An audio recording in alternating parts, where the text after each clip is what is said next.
Code of Professional Conduct, CPC, which has been published by our Malaysian Medical Council, revised just last year. I think Prof. Datuk Mahmud has made my talk much easier by alluding to this document several times in his talk, and also he had actually elaborated on a few of the points.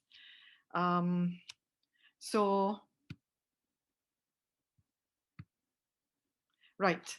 Before I begin with the actual text of the CPC, I would like to make you all aware that the Director General of our Ministry of Health is very concerned about the dissemination of this document, and that you all should be aware that such a document exists, and you are aware of the contents of the document. He said the members of the medical profession are required to abide by the Code of Professional Conduct of the Malaysian Medical Council. That is the document that I'm going to elaborate to you in a while. And consonant with the motto of the Council, which is safeguarding patients and guiding doctors, the objective of the code, the CPC, is to ensure propriety in professional practice by medical practitioners and prevention of abuse of professional privileges. So we hope that by making yourself familiar with this piece of document, you will be able to avoid a lot of difficulties in your career. And it will also mean much more safety for the patients that you're taking care of. There are three parts in the document. Part one talks about the powers of the Malaysian Medical Council.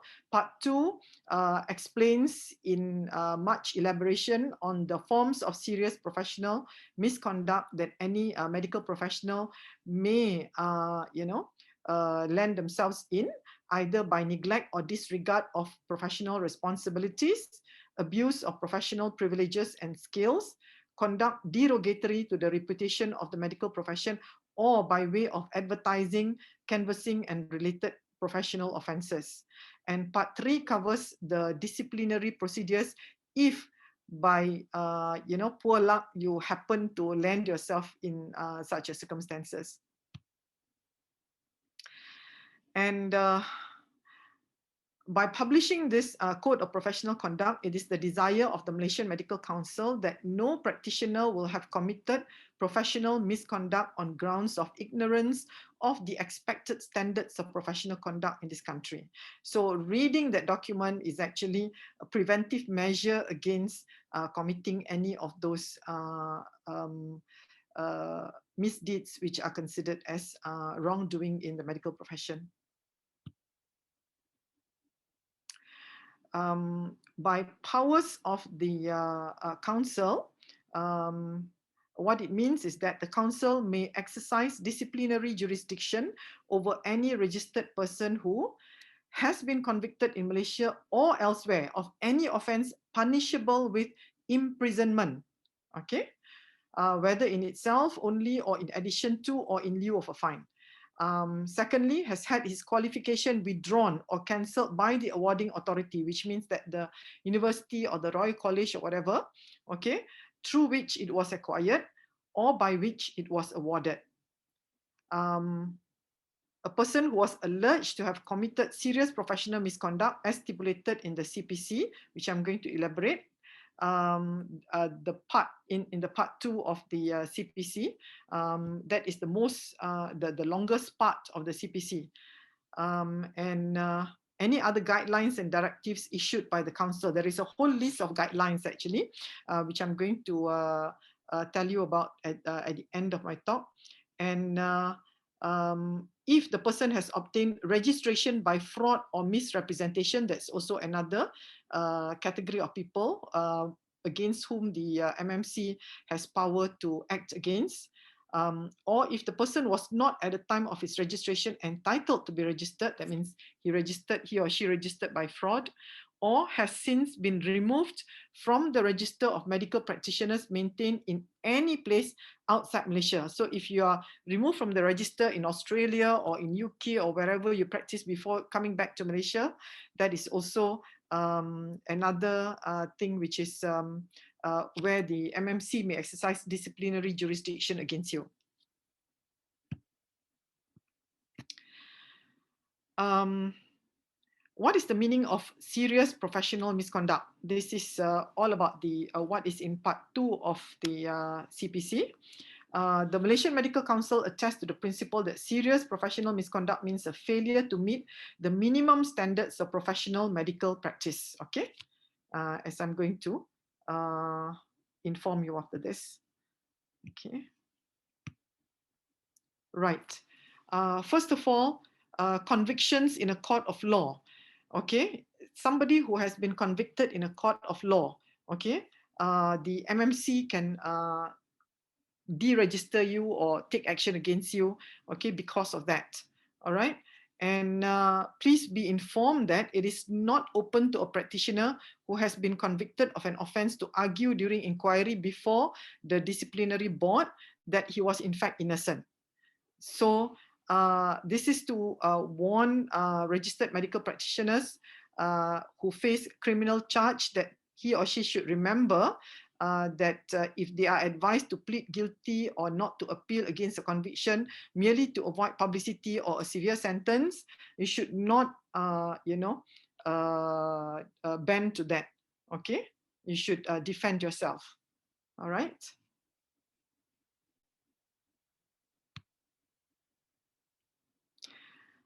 Right. The first part of the part 2 has got to do with a neglect or disregard of professional responsibilities. Okay. We must always remember that the responsibility for standards of medical care to patients is to provide and maintain a good standard of medical care. Okay, whether it is in the history taking, physical examination, investigation, management, whatever. Okay, so that is the first principle of a good medical practice that you must remember. This doesn't concern things which has got to do with errors in diagnosis or treatment, or with the kind of matters which give rise to action in the civil courts for negligence.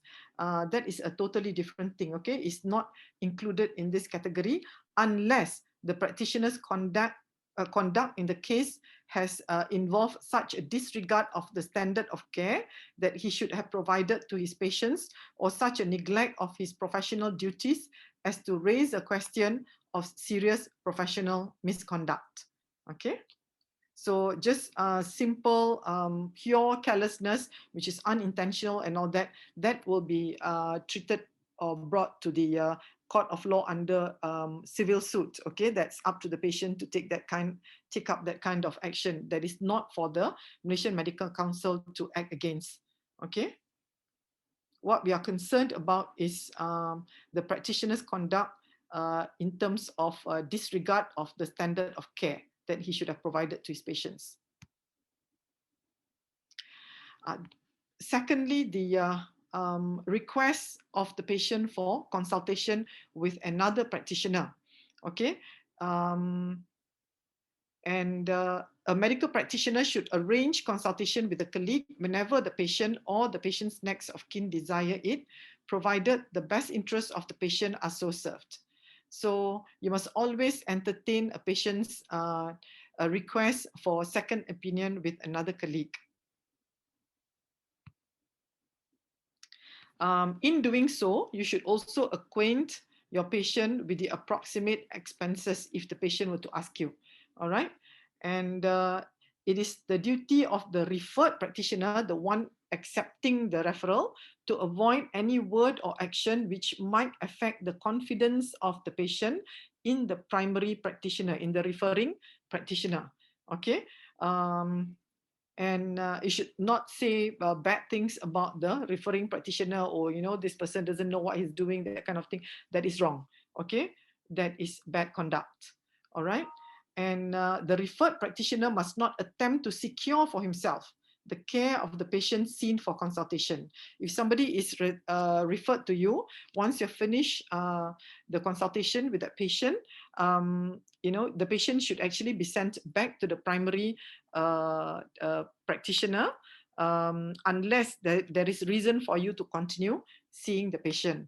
Okay, and if you need to call other consultants in, it is better for you to get the primary practitioner to do that, okay? This is in 1.2.6 here. The referred practitioner is normally obliged when circumstances permit to consult the primary practitioner before other consultants are called in, okay? Unless the patient, prefers you to do the referral.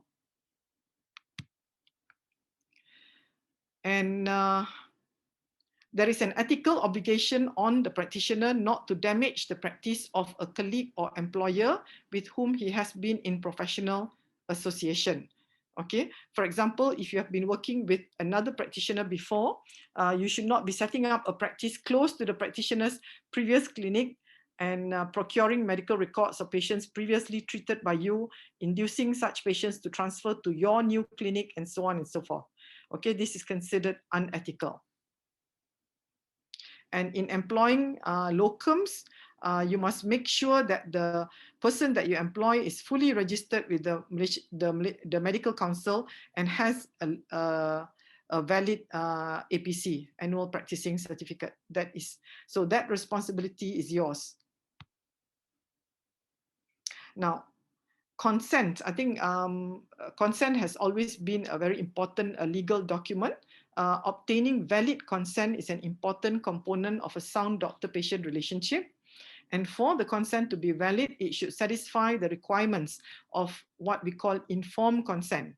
It must be given freely and voluntarily by the patient, not induced by fraud or by deceit in what you say to the patient. It must be obtained in a language which the patient understands or with the help of an interpreter. Okay? And the patient or person giving the consent must have the legal capacity and soundness of mind and must be aware of the implications of undergoing the proposed procedure. And the procedure must be explained together with alternative procedures and the known complications. And the patient or person giving consent must be given sufficient opportunity to seek further explanations. Now, Datuk Mahmud touched on confidentiality as well just now. We must be aware that a registered medical practitioner is responsible for the confidential information obtained from a patient. Okay, the practitioner must ensure that the information is effectively protected against improper disclosure. And sometimes release of confidential information may be a statutory requirement. For example, you have to report certain infectious diseases and so on. You have to do that by law, but in the process, the patient must be informed of such a disclosure. Now, what do we mean by improper delegation of medical duties? This is in terms of employment of unqualified or unregistered persons. If you were to employ unqualified or unregistered persons in your practice, or get somebody to cover your practice who is not qualified and not registered with the Medical Council, and if you associate yourself with unqualified or unregistered persons, meaning that you get unqualified or unregistered persons to assist you in surgery or do some procedures under your supervision. However, there is an exception to that in terms of training and instruction of real, genuine, bona fide medical students, or the legitimate employment of midwives, medical assistants, nurses, dispensers, and skilled mechanical or technical assistants, and so on. Okay, so in training of medical students and trainees, that is considered acceptable, okay, but not otherwise. And you should not also indulge in partnership with unqualified or unregistered persons in your practice, in your professional practice. In terms of medical research, as we all very well know, it is very important to get ethical approval. And this paragraph is all about, the processes related to that. the consent, and so on. Okay. Now, in terms of pharmaceutical and medical equipment industry, there's a lot of catch here in terms of sponsorship, for example, and so on. So what you need to remember is a prescribing practitioner should not only choose but also be seen to be choosing the drug or appliance which, in his independent professional judgment and having due regard to affordability of the patient, should best serve the medical interest of his patient. Okay, you should avoid accepting any material inducement which might compromise or be regarded by others as likely to compromise your independent exercise of professional judgment in prescribing matters. Okay, therefore, it is improper for you to accept from a pharmaceutical firm, medical equipment industry, or other related services any monetary gifts or loans or expensive items of equipment for your personal use. However, if the payment made by such firm is for your professional work or consultation on contract by independent, then it is permitted. Or if it is donated specifically for purposes of research or for patient care. Okay. And this paragraph also goes on to say that, you are permitted to innovate, design instruments and so on, equipments for your practice, but they must be approved and registered with the Medical Devices Authority of the Ministry of Health.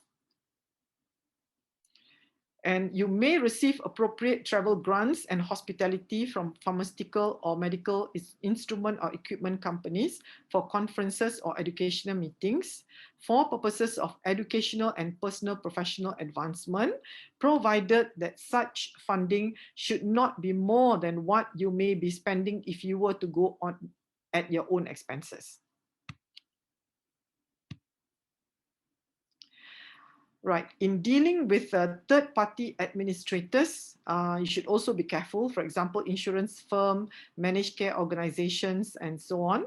Okay, that you do not violate the code of professional conduct. Okay, in terms of interest, infringing on the interests of patients. Okay, so you got to be careful there. In terms of confidentiality and so on. Right. Traditional and complementary medicine, I think especially in general practice, private practice out there, this is becoming more and more of a point of contention. What is important is for you to remember that you should not prescribe or promote traditional health supplements or traditional medications or practice traditional treatment methods unless such products or practices are evidence-based. It always comes back to whether there's evidence to support it. Otherwise, do not practice it. And the practitioner should also avoid any conflict with the patient on professional fees charged by him after treatment or for any medical report, and should provide the patient with written information on estimated charges and the basis for them before treatment is commenced or report provided. This sometimes become quite an issue. Patients, after treatment suddenly land themselves up with a big bill, and at that point they get very upset and complain about the practitioner. So it is best to tell them beforehand what they're in for in terms of the medical in terms of the financial consequences.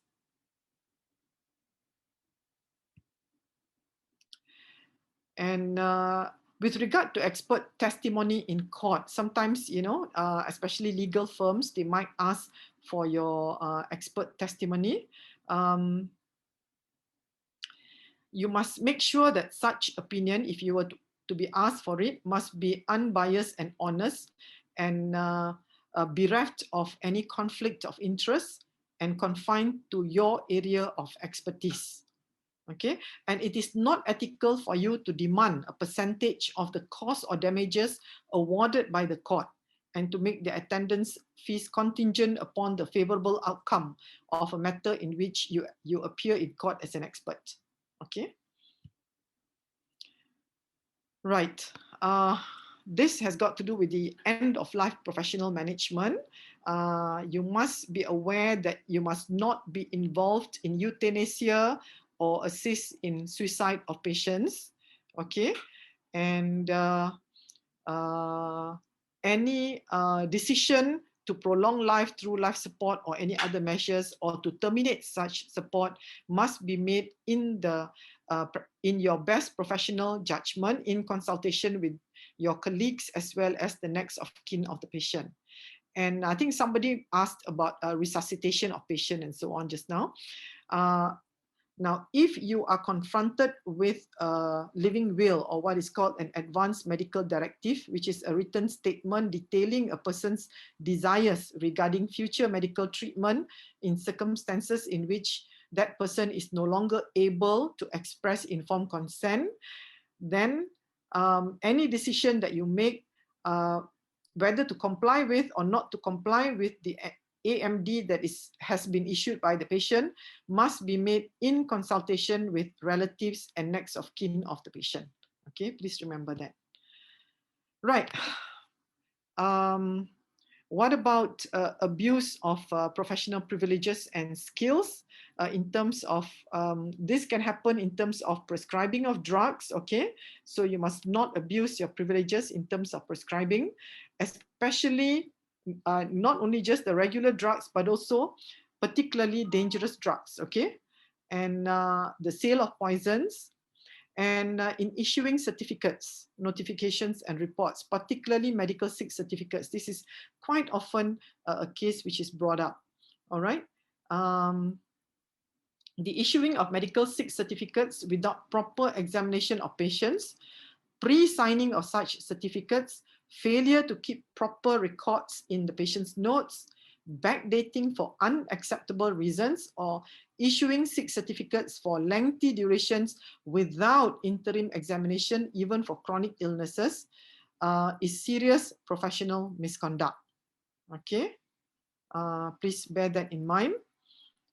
And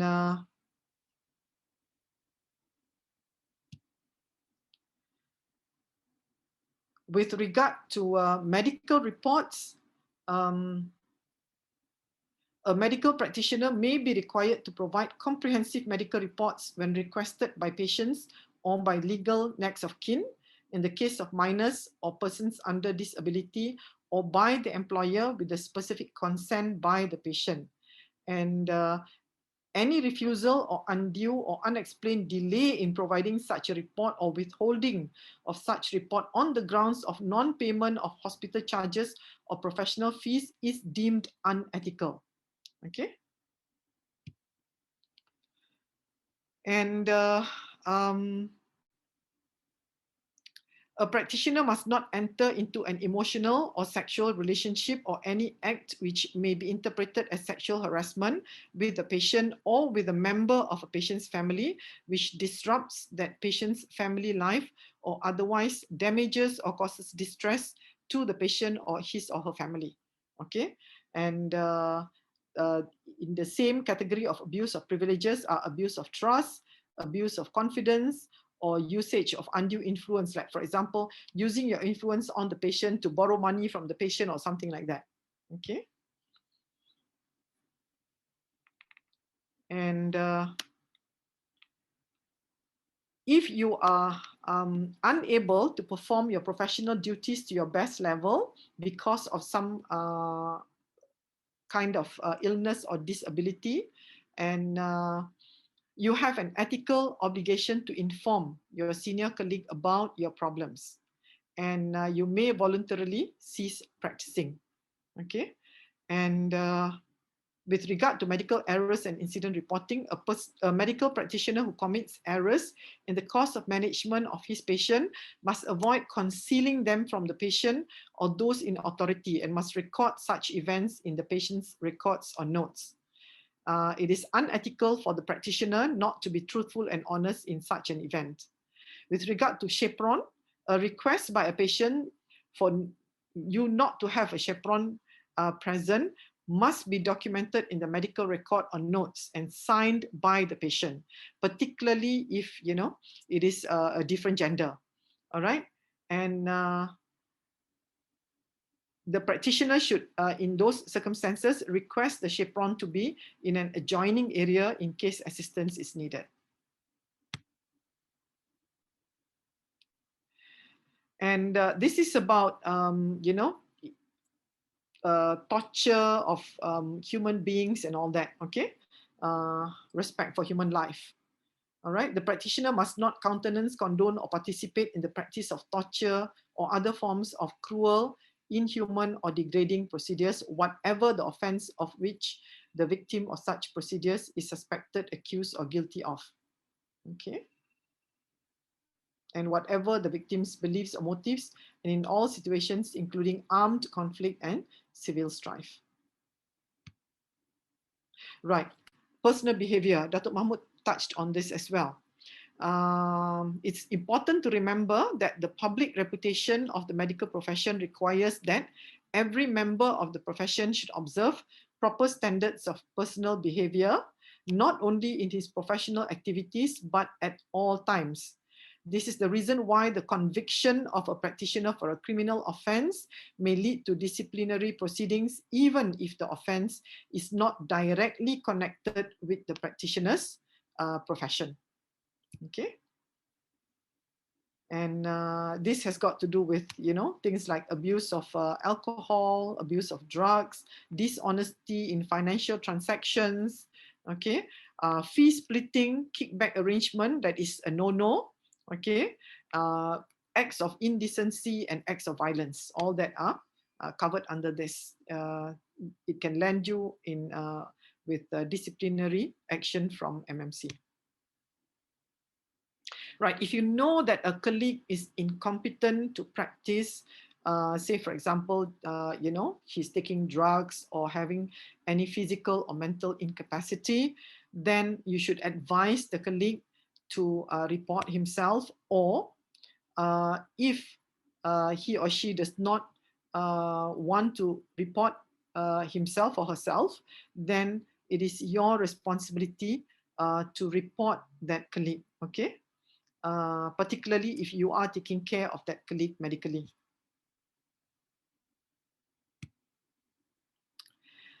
Right, this is about commercial undertakings. The association of a practitioner with any commercial enterprise engaged in the manufacture or sale of any substance which is claimed to be of value in the prevention or treatment of disease but is unproven or of an undisclosed nature or composition will be considered as serious professional misconduct. So be aware. Okay, and plagiarism is also considered something which against which the MMC can take disciplinary action against you. Okay, there's a whole lot of paragraphs on advertising and canvassing, but in short, what it tries to say is that you should not be advertising your practice in order to get financial gain. Okay. All right. So in disseminating information about your practice, you've got to be careful, okay? Because if it is improper and against the rules laid out in the Code of Professional Conduct, then action can be taken against you. Okay. A practitioner may carry calling cards, but he should not distribute calling cards with the purpose of soliciting patients. Okay. So in other words, you should not be deliberately trying to entice patients into your practice. Right, the disciplinary procedures in MMC, okay, just to let you know, okay, there is a disciplinary panel which is set up by the Malaysian Medical Council, and the members are appointed by the council from among council members or from among fully registered medical practitioners who have at least 10 years of good standing with current APCs, or any other person other than council members and fully registered medical practitioners with 10 years of good standing, or the members of the disciplinary panel and the members of the disciplinary panel shall hold office for a term not exceeding 3 years and may be eligible for reappointment. And the council may at any time revoke the appointment of any member of the disciplinary panel. So the membership of the disciplinary panel may be from among council members or any other practitioners which fulfill the requirements, or any other persons. Sometimes they are non-medical professionals. And there are two different sort of like committee or boards. Okay, one is the preliminary investigation committee. Okay, this is the committee that is set up to start investigating into whatever complaint that is lodged with the MMC by anyone. Okay, and from there, if the PIC thinks there is a case to be brought up, then the case would then be forwarded to the disciplinary board via the council meeting. Okay. And these are the guidelines and related publications that you can find in the MMC website. So be familiar with them, especially if they are within, you know, your area of expertise. So in summary, the Code of Professional Conduct details the do's and don'ts that the registered medical professional must abide by. And also the disciplinary procedure, which goes on under the Malaysian Medical Council. And all medical professionals must familiarize themselves with the CPC so that you can maintain patient safety and you know your professional rights and privileges, and thereby preventing any disciplinary action against you. And you should also know MMC disciplinary procedures just in case you had the bad luck of having to, you know, have any complaints lodged against you. Okay, and the Code of Professional Conduct is downloadable from the MMC website.